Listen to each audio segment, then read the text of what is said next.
Baki zer Patritaz? Hazin behar da, ja. Osagaia listo euskaut eta... Ostra, betxo, Patri. Biteli, itxauten gauzela. Bai? Jode, Bale, lasai. Ez, moldatuko gara. Bale, bai, venga, animo, Bai, venga. Bajia motzila.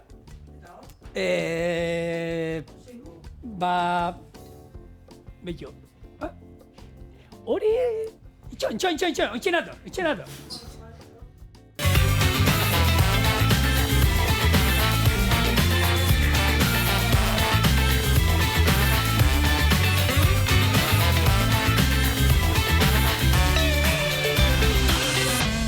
Listo Euskal Herria, dena konponduta, lasai, eta, bueno, esan, erreza zan, Euskal Telebista da, Euskal Sukaldaritza saio guztiekin. Sukaldari bat ez aurkitzea, hemen begiratzen duzu hor harri azpian da, sukaldari bat beti agertzen da. Eta, bueno, nik begiratu dut hor, eta errepete, arpegi ezaguna. Gorrotxategi, jauna, Armiz Gorrotxategi. Zer moduz? Dagoenean bonbon, eta gaur txoriene on. Txoriene on. Bueno, bitu, Armiz, ez dakit zenbaterako izango da zuera, egin goz, pila bat ordaintzen dut txoriene. Seguru, ez da? Bai, soldata hona izango zo, ekipo onena. Eta, hemen funtzionatzen du, bi errezeta egiten ditu. Patrik egiten genuen batek luzea eta besteak motza. Nik gaur, imar dut olako arkumea orburuekin eta babekin, holan saltzan. Eta Patrik imar zuen olako ensaladilla errusiar berezi bat, eta osagaiak eta ja hemen geneuzkan, eta... gozogintza bakarrik artista, ero ensaladilla errusiar bakarrik? Ni kozinatzen dut, ja, txikitatik, nik hasi nintzen baskulinari zenterren ikasten, eta bertan ikasi gendun danatatik. Hau da, gozogintza gutxi ikutu gendu gainea bertan. Unibertsitaten gutxi gehiena, izan zen, hori sukaldaritza, ardo mundua ere ikutu gendun, beraz gastronomia osoari buruz, ez naiz aditua igual, baina, zertxo bai badakigu. Titiritero, azkenean ni bezala, pixkate ben jentea entretenitzea gatoz. Eta, lana daukagu, dena aurrera jarraitzen du, lasai, eta, ezer baino lehen, Patri, musu handi bat, eta animo, eta gozatu, tokatzen zaizuna. Besarkada handi bat. Hori da. Lehen errezeta, hoi egin behar duena da, azalpen bat, laburpen bat nola egiten da lehen errezeta. Eta hau, horrela joango da. Arkumea gatzez eta piper beltzez ondu, irinetik pasa eta olio berotan frigitu. Atera eta olio hortan kipula, azenarioa eta baratxuria erregosten jarriko ditu. Jarraian, arkumea gehitu, ardo txuria bota eta hau lurruntzen denean saldarekin estali eta 35 minutuz egosten utziko du. Bitartean, orburua garbitu eta 15 minutuz egozingo ditu. Arkumea inda dagoenean, saltza birrindu, iragazi eta patata frigitu batzuk gehituko izkiogu, orburuak, babak eta zerbitzatzeko prest. Beraz, Armiz, ni lanean hasiko nahi zingo dana gatza piper beltza, esan dagoa, irinetik pasa eta frigitzen, baina, jenteak, ezagutze zaitu, azte bukaretan Euskal Herriko etxeetan egon zara, gozo hitza kontuan, baina pixkat gehiago ezagutzeko zuri, ze, gurekin eratu behar zara, orduan, ezagutu nahi zaitu jendeak eta nik batez ere. Orduan, Gorrotxategi esan da, gozogile famili bateko, zenbagarren belaunaldia? Laugarren belaunaldia.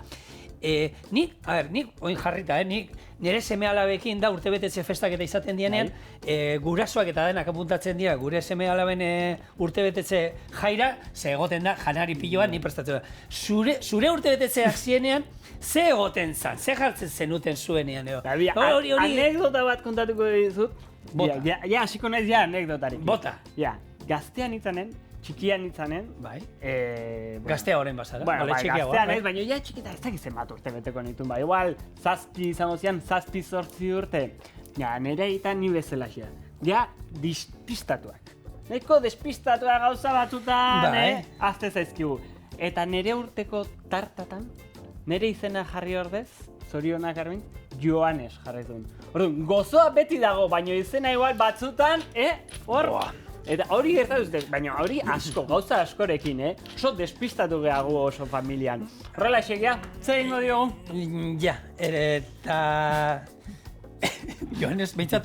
Joanes anaia da, anaia txikia. Vale, pentsatzen nuen igual beste... Anaia txikia. Vale, oso ondo. Bai. Bueno, hori ja daukagu odolean sartuta. Eta gozogintza, eta argi zenuke bezuk astetan, ez dakit, familian tradizioa jarraituko zenukela, osea, esan duzu, baskulinari nire ikasi zenuela, hori argi zeneukan... Neukan bate argi, osea, nik, ikasketak egin nituen edozein gazte bezala, 18 urte arte, batxillerra amaitu nun, eta, batxillerra amaitzerakon, esan nun, ze ikasi dezaket orain, eta aukera desente neuzkan, ingenieritza ikasteko, edo kirola ere gustatzen zitzaiten, orduan IBEF ere gustatzen zitzaiten, eta gastronomia munduare, hortxe zeon, gustatzen zitzaiten. Baina ezan gauza bat txikitatikan ja gastronomi munduan jarraitu nahi nuna. Izan zen, 18 urterekin, edozein gazte bezala, milaka kezka edo duda dituna zer ikasi, eta garai horretan esan nun, baskulinari zenterren sartuko naiz, baina eneukan bat ere argi. Eta sartu nintzanen, eskerrak. Eskerrak sartu nintzanen, ze benetan sartu nintzanen ikusi nun zala nahi gustatzen zitzaitena, eta hor bukatu nunen esan nun, ja bakitze gustatzen zaiten, batez gozogintza da gehien gustatzen zaitena, baina ikasketa guzti hauetan, kozinatzen ikasi dut, eta orduztik, bukatu nunetik, nire aitan enpresan sartu nintzen, eta gozogintza munduan murgildu naiz. Eta hor, aitak eta zizuten bultzatu erolan, ez zizuten jarraitu beharko zen, nuke ez da egit, familian tradizioa, ero argi utzi zizuten zuk aukeratzia. Nire aita oso sentikorra da alde hortatik, eta familian abizen horik jarraitzea nahi du, ezta? Nere ama aldiz beste aldekoa zen, Nere amak ez dakit. Ze ikusi dure aitak urte askotan lan asko izan dula, asteburutan lan egin behartzula, jaiegunetan ere, eta nahiko bizitza gogorra izan da, orduan. Nere ama zeon hor etzekila ideia hona iruditzi zaion baino, eta, gaur egun ja ikusten dit, kontentu nagola, pozik nagola, iten detenakin gustora nagola, eta noski pozik dago, ezta? Hori egia da, hosteleritza mundutik gatozenako lan sukaldariak garenak, sukaldari nik bati ere ez diotentzun, bere semeei esaten, sukaldari, jarraitu sukaldari. Nik hasi nintzenean 16 urtekin, 15 urtekin, joaten nintzen jatetxetara praktika egiten, eta sukaldariak ja urte asko zera batera, denak ez da. Argi duzu, ziur sukaldari izan nahi duzula. Ziur sukaldaria izan. Baina egia da gaur egun ja ordutegiak eta horrela ja aldatzen ari direla, ja hobeto daudela. Ez da lehen bezala, hau oraindikan ere, asteburutan lan egitea tokatzen da, noski jende guztia jatetxetara asteburutan joaten delako. Baina, ordutegi aldetik eta horrela, desente aldatu da, eta hobekuntzan ikusten dut, geroz eta gehiago, hobetzen goazela, ezta? Nik horre etxe barre jatetxea, gaur egun munduko bigarren honena, gaur egun izten du astean 3 egun segidan. Astearen astearte, asteazkena, hori gure garaian, pentsa ezin zan, nik lan iten nuen, goiz da arratzalde egun egiten den lan. Orduan, baina, berak ez dut, nik gaudenean lanean lan asko egiten dugu, eta orduan ere lan taldea merezi du, jai egun batzuk, eta 3 jai egun. Orduan, hori bai, gau guztiak itxita, hori nire gara... Afaritik ez? Afaritik ez dute, ematen. Eta, alde hortatik, eta lehen garai batean entzuten zala, hori, buiaka, ni Frantzian ikusi izan ditu, jendia jotzen sukaldean, da hori. Olako gauzak gaur egun pentsezina da, eta... Gu alde hortatik ere, karo, gozogintza munduan noski, afariak ere ez ditugu ematen. Baina goizean goiz hartu lanera, bai? Hori da, bai, goizean goiz, bai. Gubea goiz txatzeko arena, eta goiz ateatzeko. Ja, ordua eta kaldea edo ordu bikaldea, ja, amaitu dugu. Bueno. Ez da, siesta. Eta ero siesta bai, ero... Gero beti siesta, ni oso siesta zalea naiz, bai. Zuri ez dut ikusten siesta zalea zarenik. Nik beti botatzen du siesta, nik gustatzen zain, nik 15 minutu ez dut behar gehiago, telebistako mandu erortzen danean lurrera, hor jaikitzen, pap, eta listo. Bueno, errezeta, hemen egiten duguna da, kontatu imarra nola dan, azkenean, sukaldaritza saio batean gaude. Eta gaur esan dagoa, ingo duguna, arkumea saltzan, eta, arkumea bindu dana, irinetik, gatza eta piperboltza bota lehenengo, irinetik pasa, eta ondo gorrituko du. Gero, kenduko dio pixat hemen, Arkumea bera, bueno, Arkumea. Arkumea ditu diot, hau Ale Solanoko paritu dit. Arkumea barik honek, sakonik ez hau ardia. Tamaina bat zeukan ikusgarria. Zarra ez, baina berar neiko handakoa. Bai, ez da, hola, netakoa ez da. Orduan, hau, ondo gorritu ondoren, kendengo diot olio pixat, esan dagoa, zeko ipea botako digu bertan, eta gero hor erregoziko ditu, kipula, baratxuria eta zenarioa. Eta hauek, erdi erregozita doenean, barrura berriro sartuko ditu, eta gero ardo txuriarekin busti, hau lurrentzen danean, saldarekin bustiko dugu, eta Arkumea azkarra egiten da, ez da haragi isatua moduan luze irauten. Eta beti, edo behia, edo txekorra, edo txerria erabiltzen dugu, ez da? Eta Arkumea ere, gutxi erabiltzen den zerbait da, baina, Eta goizua, ondo prestatuta balin badago, benetan baina goizua. Arkumea ez da gauzat, jendeari zapore potentea dauka, eta dani ez da holan dene gustatzen zaiela, Trufa ere da oso potentea, baina gero hori mundu guztiari gustatzen zaio, ez da? Bueno, zein, txokolatezko ero Bestea. Txokolatea bai gustatzen zaiola mundu guztiari, baina bestea ere oso zapore fuertea dauke, eta hori mundu guztiari. Arkumeare, Bai, hemen zerbait berezia dana, behi aukera nik izan nuen zuen museora jutekoa. Bai. Zeratik ikusten nituenan kandela. Kandelak, bueno, historia nahiko luzea da. Bira, nere birratxona, azitanen, berak saltze zituen, bai kandelak eta bai txokolatia. Biak saltze zituen, de Tolosako aldezarreko dendan. Eta esango duzue, kandelak, zergatik kandelak. Ezta?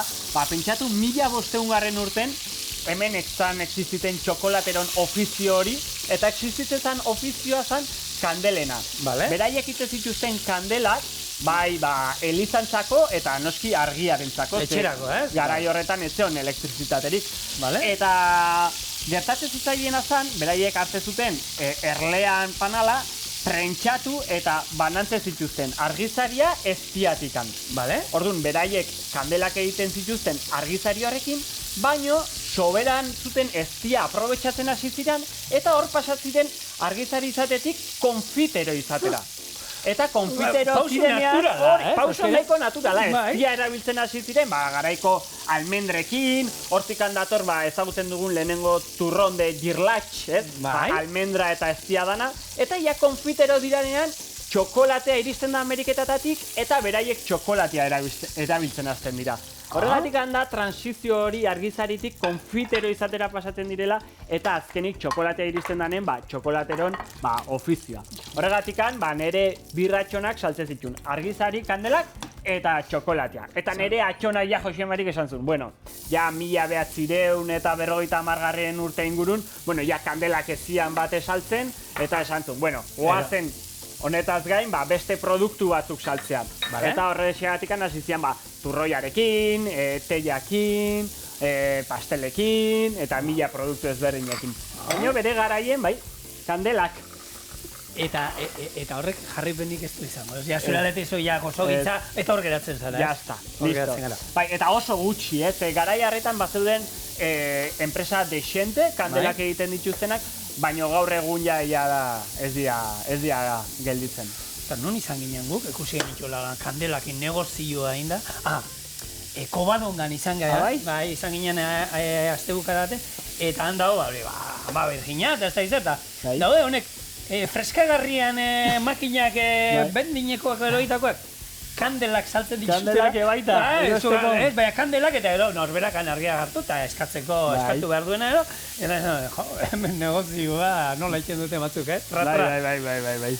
Bueno, errezeta, hemen Arkumea badoa pixanaka egiten. Arkumea eta zerbait holan kontatzeko edo, Arkume salea zara bai? Egia da oso gutxitan jaten duten zerbait dela, produktua. Gustatzen zait, baina ez daukat ohitura edo erosteko, baina, bueno, adibidez, nahi bal maezu, itzengo dizut, dazkaten onurari buruz, ezta?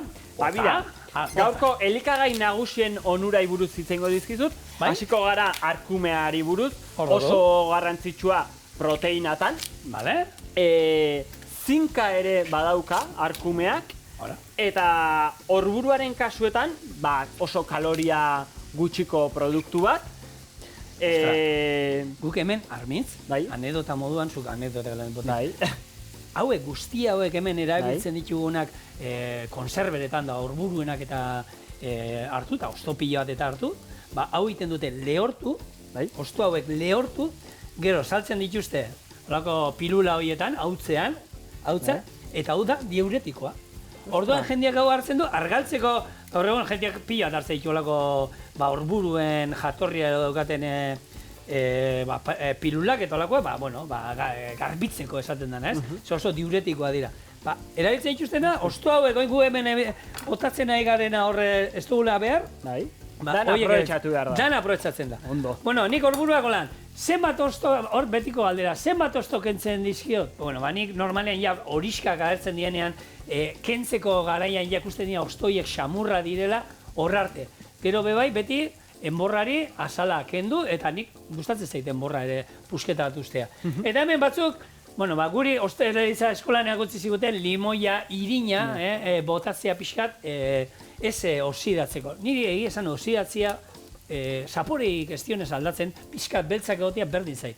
Ez zai gustatzen horre limoi zaporea izan dugu. Orduan, ningo duena horra botatzen jungo nahi zeituan, hori bai, eta ure irakiten hasten denetik, 15 minutuz, egosten izango ditut. Eta zigor, nondik atera duzu errezeta hau? Ze aurkitu dut, tal aruf errezetaren izena Maltatik handator, Maltako errezeta tradizional bat, eta oso antzekoa da, bai. Arkumea, arburua, babak ditu, nondik atera duzu? Nik ez da zein izan zen lehena, baina lehena aipatu dut, Euskal Etxe honetan, sukaldaritza saioak badu dela batzuk, eta oindala asko, ETV-biko lehenengo sukaldaritza saioan, Subijana egon zen. Eta Subijanak, hor atera zuen liburu bat, oso ondo dauela, errezeta liburu bat, errezeta pila batekin, eta hortik ataratako errezeta bat, zerbait moldaketaren bat ero beste egin da, baina hortik ataratako da, baina bitu. Zu mundu maia, beste bat aurkituz, osagai berdinak. Hau da, arkumea, orburua, babak... Hori da, errezeta nahiko antzekoa, gero nahasten zaizkio intxaurrak eren. Ara. Eta ni Maltan izan naiz, bi aldiz. Ingelesa ikasten. Ingelesa ikasten, ia, lagunekin junitzan. Enien esan gurasoi ingelesa ikasten igual da, baina igual balioko luke, ez? Balioko luke. Ze politxa Malta, Oso politxa, eta gastronomia aldetik ere bai, oso aberatsa, dauke influentzia asko, Italia, Grezia, Mediterraneoko gastronomia, untxia erabiltzen dute asko. Pila bat, zer lanzan, amantal batzuk saltzen zituzten, zait, guk ginen merkatu batera, non untxiaren errezeta inglesez idatzita agertzen zen, eta, etxean eitea nahi bazen hor, ez da oso praktiko, hola irakurtzen, alderantziz ikusten zen, eta... Ispilu bat jarri barko zenuke aurrean ez da, eta... Bi ispilu, ispiluan ere alderantziz agertzen da, orduan ispiluan ispilua jarrita, Bueno, hobeto liburu batetik ataratako errezeta. Baina bai, untxian famatua, gero itxaskiak eta, itxasoa, karo, Malta uarte bada. Baina batez ere, gustatzen zaioena, historia, holan, antzinako gazteluak eta holako... Alberto esate zuen moduen gure zuzan dere, harriak ikustea gustatzen zaionai, merezituen herrialde bat. Eta isla oso handia, ez kotxean mugitzeko eta horrela oso erresa, baina gastronomia aldetik eta kultura aldetik eta eraikuntzaren aldetik eta horrela behintzat oso ona. Nik usten dut inun turismoa beste bat izan zen. 18 urtekin junitzen lagunekin, eta bi aldez junaiz. Behin, 18 urterekin, eta hainbeste gustatu zitzaigun, 3 pertsona junginan, urrengo urtean kuadrilla oso animatu zala, eta 16 junginan. Beito, gaur gure jefi etorri da, eta gure jefi etorri zen kamara moduan, lanera, Ine, hau ezien guri gauia molestatzen zigutenak. Hau ezien buia atatzen zutenak gu lanera joan, eta gauian kriston parranda. Osta, zure guraso entzuten hori hau? Nik uste badakitela, pentsatzen dutela, imaginatzen dutela zerbait. Baina hori da kale baten bakarrik zala. Bai, gure hotela espilan. Gure hotela espilan izan nahi eta jarriko zinaten hor. Gu txintxo, lanean jo gineanez, kamarretan, dotara.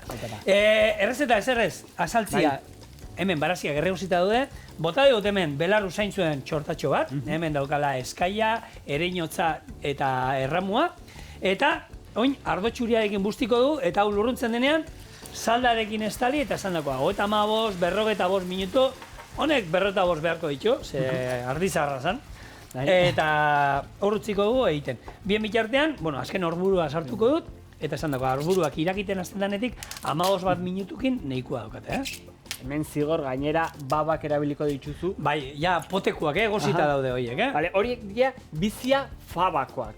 Osea, horrela izena du, bere izen... Teknikoa, hori da. Eta anekdota bezala, bere garaian, aintzinean, pentsatzen zuten, babaren mundua zela, nola esplikatu dezaketen hau. Pertsona bat hiltzen zanean, zerikusia zuen berarekin. Orduan, jendeak, eta kasu honetan Pitagoras, filosofo famatuak, berarik beldurra emato zion baba hauek jatea, eta ez zituen jaten. Ze uste zuleko, beste norbait... Ez dakit zer pentsatzen zuten, baina zergoen hor zerikusia zutena munduaren, hildako munduarekin, eta horrexeatik beldurra ematen ziren jatea. Zuri zerbaitek beldurra ematen dizu jateak? Ez da. Eta tamalez hobe zerbaiti beldurra izan banion, baina ez diot beldurrik ezerri, eta... Eta bestela beldurtia zara? Nuke izango ban izan pixka gehiago. Pixka, igual hobeto ez da? Bai, hori ere ez da ere. Nina txikilla, dana txarra daukan. Beldur pixate guitea hona da, Bai. Benetan, eta komeniko zan, benetan, batzuk ni semei eta esate dio, baita, eso beldurra ematen, beldurra, neurri batean, tamainan, beharrezkoa da, ze, esaten digu, nun dagoen arriskua. Ez daukaguno beldura, bakero, badaukagu, sorbalda puskatuta, buruan 15.000 puntu, hori ez daukagu, bururik ez. Bueno. Ni batez. Vale, lurrundu zaigu, ikusi duzue, hemen, ardoa lurrunduta, saldarekin bustiko dugu, eta honek egon behar du, 40 minutu dutziko izkigu. Samorra dagoenean ero, atarako ditugu gure haragi pusketak eta pirrindu ingo saltza. Haragi pusketak, eta hau ere bai, hau ez zaigu interesatzen. Eta bien bitartean, utziko ditugu hemen gure horburuak ere pixkanaka egozten, eta gero izango da patata bat ekarri. Patata bat botako diot, laukita moztuta, frigituta, lagungarri moduan, azkenien, ondo geratzen dalako. Patata beti ondo geratzen dira, baina utzi guzue lehenengo hau hemen egozten, eta gero jarrituko du.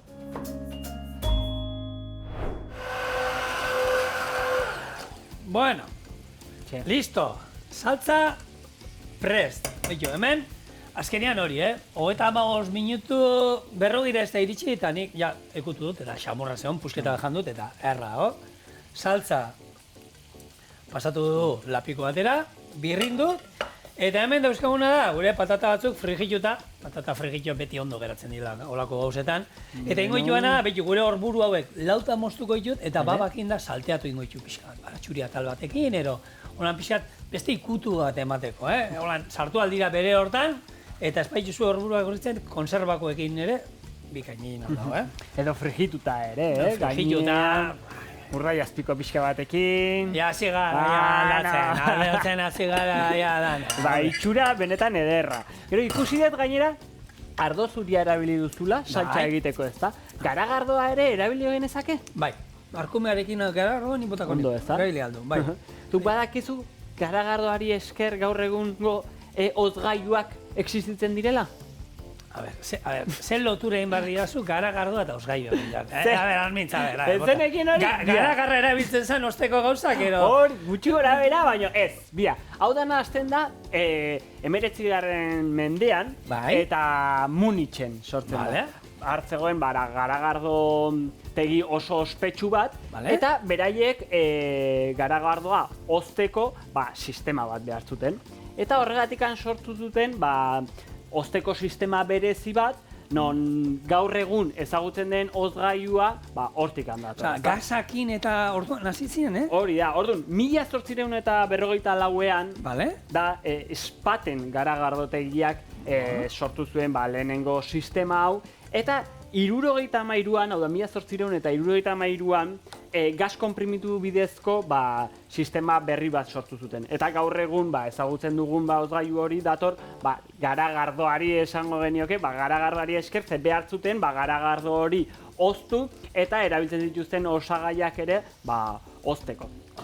Beraz, bida? Gauza berri bat ikasten dugu. Moskortu bat, hola gaizki esan da, Moskorti batzuei esker, gaur egun oskailua dauzkagu etxen, eta horri esker, oin gatzetan gutxio jaten dugu, ketutako gauza gutxio jaten ditugu, eta oskailu dauzkagola. Eta, hori, nik hemen ez da inoiz aipatu izan duan, baina errezeta liburu batzuetan eta ziren sasoikoak eta ze bakarrik sasoian zeuden produktu batzuak. Osea, errezetak ziren gabonetako errezeta hauek. Idatzita horrela. Udazkenean udazkenekoak, udaberrian udaberrikoak. Eta zeatik sasoi hortan zen euskalako. Gaur egun oskailuei esker eta jate ditugu, sasoitik kanpo ere gauza batzuk, baina urte guztian dauzkagu. Eta etxian aukera daukagu, egun luzez ukiteko aukera janaria, ez? Baina ze garrantzitsua, gaur egun. Pentsatzen duzu gaur egun... Ezin dugu imaginatu ere gaur egun oskailu gabe, eta produktuak txarra jarriko litzateke. Adibidez, Indian eta horrela, ezakitze sistema dituzte, baina horregatik erabiltzen dituzte ere espezia pilo bat, ezta? Nik usten dut igual... Estaltzeko pixka. Eta gu hain garbi jaten dugu hemen, Euskal Herrian batez ere, ez? Dena, hau da, bixigu bat prestatzen balen baduzu, parrillan horrekin bakarrik nahiko, igual olio pixka batekin, gero txuleta bat ere, hori parrilla, baina ez dago ezer gehiago behar, ez ditugu espeziarik ez ezer behar, ze hemen daukagun produktua, kalitatea, ona da, eta ez dugu behar, ez espeziarik ez ezer gehiago, ze produktu bera ja ona da. Baina gero hor da, gero kulturala ze garrantzia, gu Ego Afrikan izan ginen, eta nere danai botatzen dite pikante pila bat, zegatik. Pixat, estaltzeko, usaindu nahi ez ditugun, usaiero zapore horiek, ez? Eta han, horako angoi mailako sukalde batean egon ginen jatetxe batean, eta prestatu ziguten urraburua. Urraburua dorada, erderaz, ez? Eta urraburua prestatu ziguten, eta bota zizkion 11 pipermin, 11 kaiena, birrinduta gainean, arraia zan freskoa.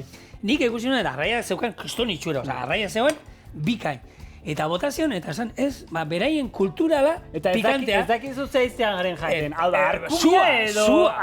Zua, haua sartu hori, eta esan nuen, baina zer lau, desatxe egina izan zen da. Eta ja, azkenean da, kulturala. Jendeai gustatzen zaila pikantea. Gustatzen zaila, baina, karo, nola, gu hemen ez gauden hain inda espezia hoi, nik gertatzen zaitena da, claro, area juten naizenen nik ez dakit edo jaten naun, edo arraina, edo aragia, deuka dentzako denak zapore berdina, espezia hauen zaporia, eta ezberdintzea gauzak, Ni pikante zalea naiz, pikante zalea naiz, baina ja gauza bada pikantia eta besta da erretzia.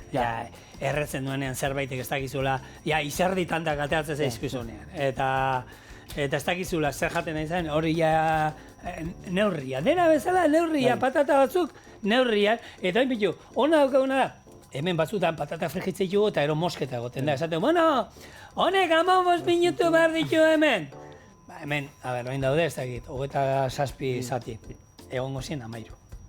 Magia holako, ez abizatzen dizut, nik hau baratxuria, beti mesedez bota jozue baratxuria patata frigitzen dituzuenean, eta hori da sukaldaria jateko, gero.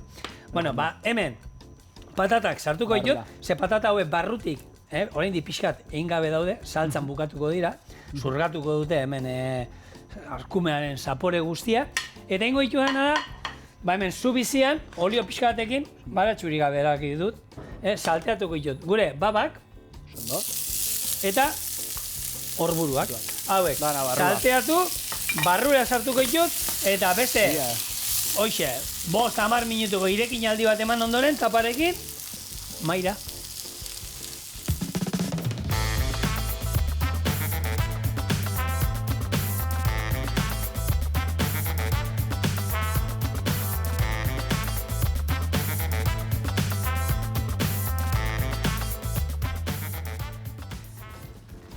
Eta 15 minutuko irakinaldi baten ondoren, listo dago.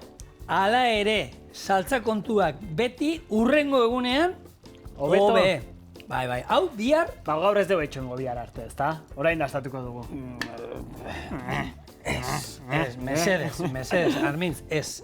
Hemen gaina, hori, oin dastatu inbarra, hau kontratuan dago. Bai, Dena, batez ere eta jartzen Niko izan, lehenengo gauza firmatu nuna. Letra txikian. Dana dastatu. Bai, eta zigorre prestatutako denai, Amarrekoa jarri, ezta? gutxinez, bestela ez dago jarraitzerik.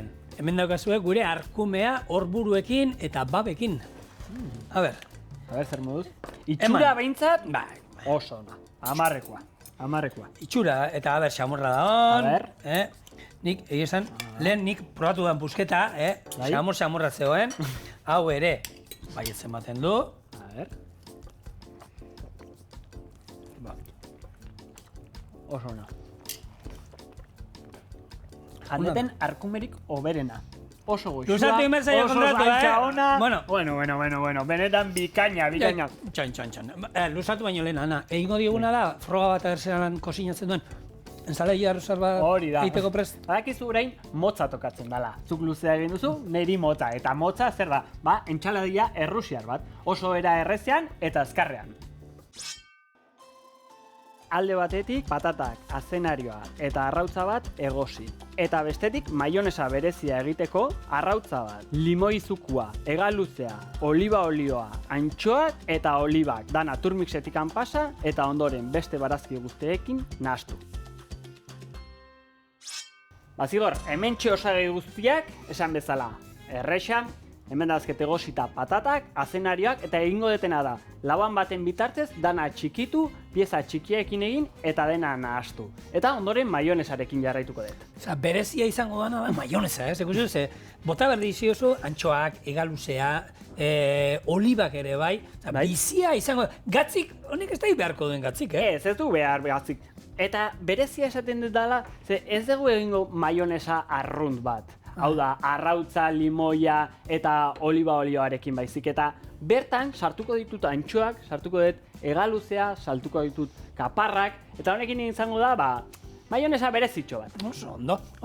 Bueno, errusiarren salataz askotan itzin izan dugu, errusiarren salada frantses batek asmatutakoa, diotenez eta hor ere, olibak hemen dauzkagun ondan, oliba beteak garri ditu Armintzek, eta oliba bete eta zero, antza, uste da, 19. mendean ja Proventzan oliba beteak egiten zituztena, baina famatuak Alkoin, Alakanten egin ziren. Ze horregon zen enpresari bat, 1996. urtean, Candido Miró deitutakoa, eta honek zein zuen mekanizatu.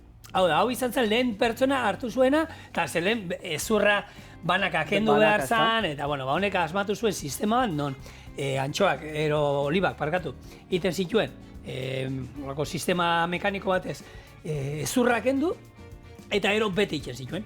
Ohikoena antxoana izaten da. Gu Alkoin egon izan gara, eta han badago, olako bi irudenda bertakoak tradizionalak, eta haiek, gaur egun saltzen dituztenak honek olibak antxoak beteta dauzkatena, antxoa zaporea badaukate. Bai, baino... Olako pasta bat, egia da, osaiak irakurtzen baituzue, antxoa tartean badago, eta izaten da pasta bat egiten dutela antxoarekin da hori, baina han guk Alkoin ikusi genituenak, benetan antxoa ikusi egiten zen barruan, zen antxoak, gatzetako antxoak, pusketak barruan sartuta, askotakoa zeuden, batzuk antxoa honek gatzetakoa, beste batzuk marinatutako antxoakin ere bai, eta holako pila bat, baina, hau, esaten omen denez, aurreko mendean erdialde hasieran hasi ziren, eta famatuak dira, hortxe, Alicante inguru hortan. Joaten mazarete hor Costa Brava inguruan eta hortik ere badauzkazue, holako tradizio hori daukatenak, olibak beteta jateko dendak eta saltzen dituzte, holako denda pila bat daude, eta, beste gauza, hemengo, antxoa haue probatu, besteak artisabak direnak, suposatzen da azkenean pixkat dela, zuek egiten duzuena. Ez dakit zenei bururatuzko zitzaion, baina olibak eta antxoaen nasketa hau, Hori, Garagardoen lagunak ziren, Garagardoa salduz nahi zutenak, azkenean ze eskatzen dizu antxoak eta olibak. zerbait eratea, ez? Zerbait gazi eraten duzunean, Hildaren historia pixka moduan, ez? Hilda nundi dator, ez? Hartu eta lehen zer ematen zuten tabernetan da. Beti goten ziren, olibak, ero patata batzuk, ero antxoak, frutu lehorrak, edatea, gero gehiago edatea eskatzen dizuten gauzak egoten ziren. Orduan, hor txepetxak, hemen Donostin, txepetxa ditzen ziren batek, arek izan zuen, okurrentzia txotz batean sartzeko. Oliba bat, pipermin bat, eta gero... Eta hori mekanizatu egin den zutela esan diazu.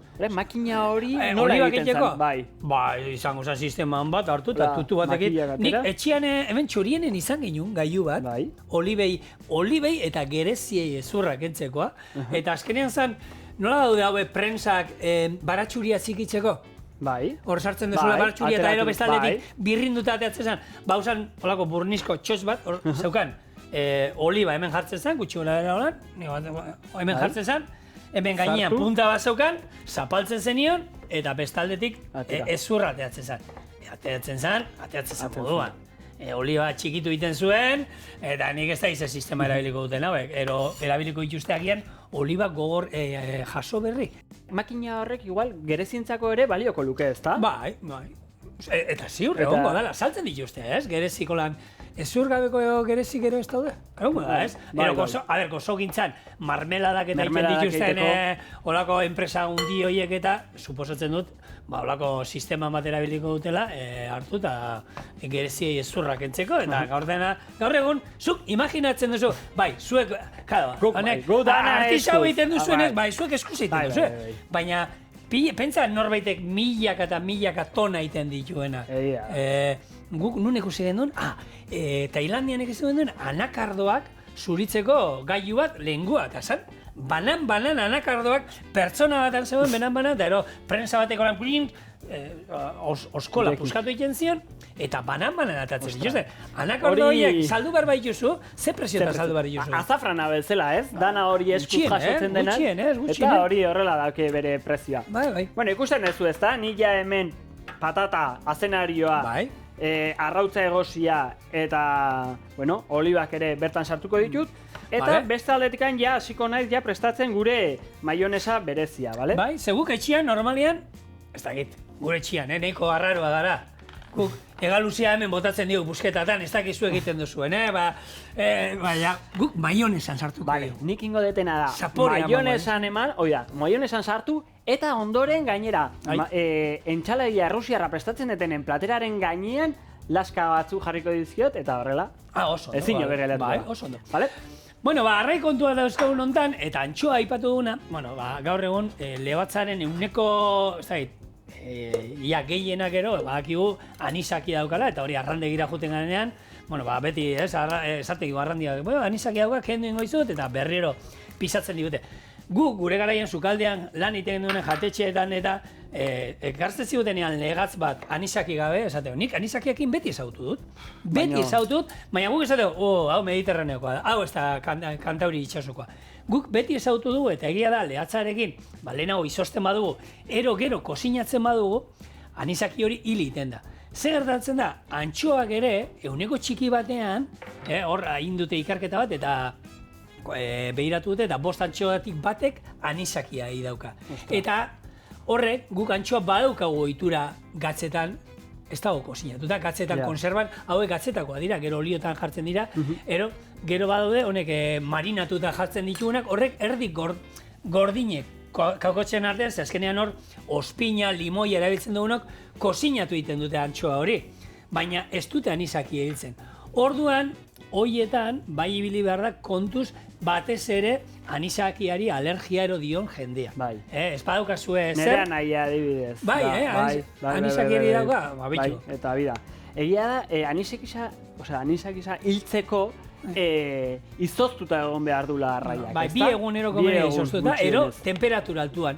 Hori, Euskal Herritik kanpo juten bagara edozein tokitara arraia egiten dutela ondo erreta, kozinatzen dute denbora pila guk, guretzako lehorra dala, ez zaigu gustatzen, hor ez dago araza horiek, baina Euskal Herrian ohitura daukagola arraia pixkat, esan dezagun, gutxiago egin da jatea, ba orduan bai hor kontu zibili behar da, eta bueno, ba pixka gehiago, etxean norbait badaukazu alergiakin, kozinatu, denpora gehiago eukizazue, arrai hori, labean, edo arrautzestatu behar baduzue, minutu batzuk gehiago euki, eta kasu hortan, ez da arazorik. Eta bestela, 2 egun izostuta euki, eta izozgailuan ere, ba ez da inungo arazorik, horre. Fenomeno. Ikusi ez, ni hemen ja maionesa prest, hasieran beti beko aldetikan hasiko gara, eta gero pixkanaka igotzen joango gara. Oso. Orduan ja tekstura hemen badauke, maionesarena, eta listo.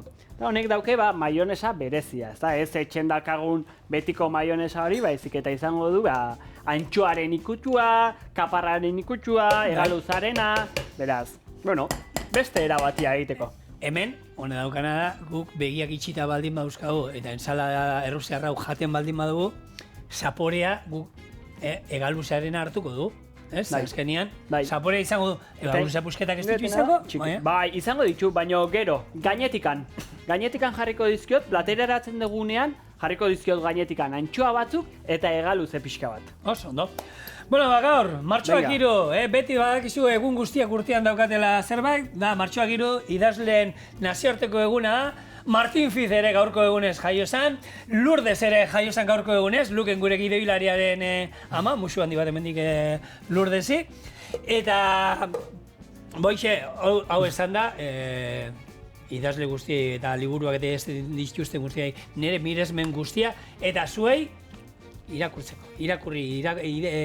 liburuak erosi, eta mesez, hau, erabili, adinean aurrera goinazen inean hau osidatzen juten da, eta komeni da honi, lan pixka bat ematea, Guri lana honi, hau zabaiak eta nastea eta ibiltzea gustatzen zaigu, eta nola, 1976 urtean, Kastizen gertatu da, Sarraskiko, bueno, urte hurrena ere, 50 urte aurten. Ez da gutxi. Ez da gutxi. Bueno, listo enzala errusiarra. Aterako dut, hoxe bea, ez da? Politxaskoa. Eta hemen ingo detena da nik, bueno, molde bat hartu, eta barruan sartu. Gure entsaladilla barruan sartu. Eta ensalaia errusiarra hau bada gauza bat, gaur egun ez da horren beste ikuste, Baina hemen gure lantaldean badaude batzuk adin bat daukatela, eta lehen zenbat eskontzatan, ensalaia errusiarra, maira juten ginenean, han izaten zen beti. Hori, otarrainskak, zainzuriak, beste klasiko, arrain pastela batzuetan ja modernoa zirenak, eta urdai azpikoa izaten zen, eta ero bigarrena. Bueno, azpizuna altzutenak eta, bestela arkumea oso klasikoa, baina zenbat ensalaia errusiar jan ote dugu eskontzatan, lehen jaurnartzetan, gabonetan, famili baskaritan, klasiko handi bat, gaur beste modu batera prestatuta. Azkar egiteko, eta goxua gelditzen dena, berez? Hori da, honein moldeari kendu, eta gainean jarriko dizkiot, gure txua batzuk, politxago gelditzeko. Hau galdera bat, eskolan zelan platerak apaindu hori egon zen, erakutsi erakutsi dizkioen, bai. Eta badaude, formak edo, karo, plater bakoitza ezberdina da, orduan, daude forma ezberdinak platerak aurkezteko, baino batez ere, guk gozogintzan daude bi estilo, dala bat jatetxetan egiten duen lana, dala platerean, era ezberdin batean jarri, edo guk gozogintzan egiten ditugun pasteletan. Bueno, ja bukatzen ari garenez, hementxe nire entsalada errusiarra.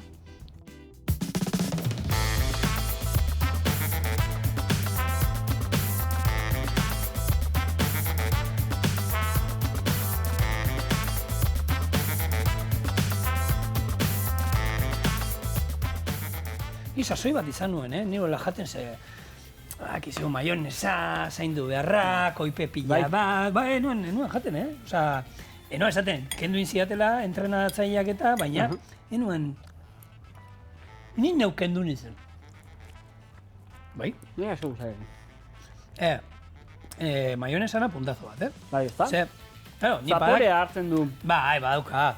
Hau, nola da, ez dute italiarrek ero egiten maionesa baita hori gero Vitello tonato, bai, hori da, hori. maionesa bat egiten diotena. Antxoarekin eta... Ba, oso ondo. Ondo, erra, lagunok. Bai, arki, lehenengo eguna, ja... Armentz, Pasatan? biak. Bai. Errezeta luzea zukin behar duzu. Ados?